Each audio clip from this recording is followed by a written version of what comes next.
السلام علیکم دوستو، امید ہے کہ آپ سب خیریت سے ہوں گے۔ اللہ رب العزت سے دعا ہے کہ اللہ رب العزت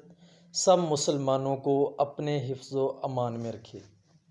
دوستو، آج کا ہمارا موضوع ہے فرشتوں کی دعا اور یاقوت کا محل۔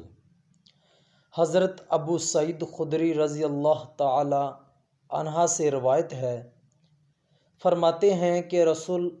کریم صلی اللہ علیہ وسلم نے ارشاد فرمایا، جب رمضان المبارک کی پہلی رات ہوتی ہے تو آسمان کے دروازے کھول دیے جاتے ہیں، اور ان دروازوں میں سے کوئی دروازہ بھی رمضان شریف کی آخری رات آنے تک بند نہیں کیا جاتا، اور کوئی مسلمان بندہ ایسا نہیں ہے کہ رمضان شریف کی راتوں میں کسی رات میں نماز پڑھے مگر یہ کہ اللہ تعالیٰ اس کے لیے ہر سجدے کے بدلے میں 1500 نیکیاں لکھے گا، اور اس کے لیے جنت میں سرخ یاقوت کا ایک مکان بنا دے گا جس کے 60,000 دروازے ہوں گے، اور ہر دروازے کے لیے سونے کا ایک محل ہوگا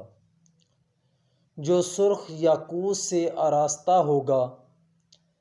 پھر جب روزہ دار رمضان المبارک کے پہلے دن کا روزہ رکھتا ہے تو اس کے گزشتہ سب گناہ معاف کر دیے جاتے ہیں، اور اس روزہ دار کے لیے روزانہ صبح کی نماز سے لے کر غروب آفتاب تک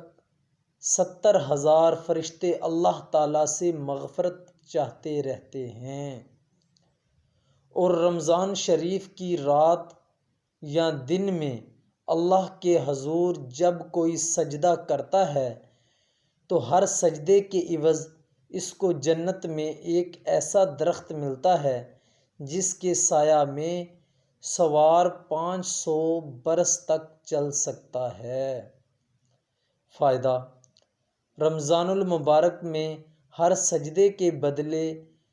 2500 نیکیاں ملتی ہیں، اور جب جنت میں سرخ رنگ کے یاقوت کا ایک محل بنایا جاتا ہے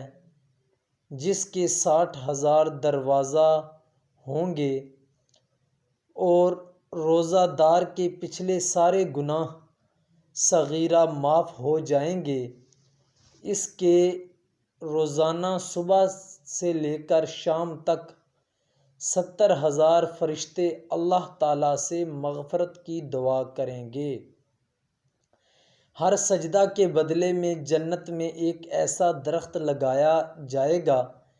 جس کے سایہ میں سوار 500 سال تک چل سکتا ہے۔ اس ثواب عظیم کو حاصل کرنے کے لیے ماہ رمضان تک اگر دنیاوی مصروفیات بالکل چھوڑ دی جائیں تو بھی بہت سستا سودا ہے، ورنہ ان کو کم سے کم کرنا تو کچھ مشکل نہیں۔ سوچ لیں، ابھی یہ نعمت ملی ہوئی ہے، اس کی قدر کر لیں، ورنہ قدر نعمت بعد زوال سے کیا حاصل ہے۔ جن دوستوں نے ہمارا چینل سبسکرائب نہیں کیا، سبسکرائب کر دیجیے اور ساتھ دیے گئے بیل آئیکن پہ کلک کر کے آل کر دیجیے تاکہ آنے والی تمام ویڈیوز آپ کو آسانی سے مل سکیں۔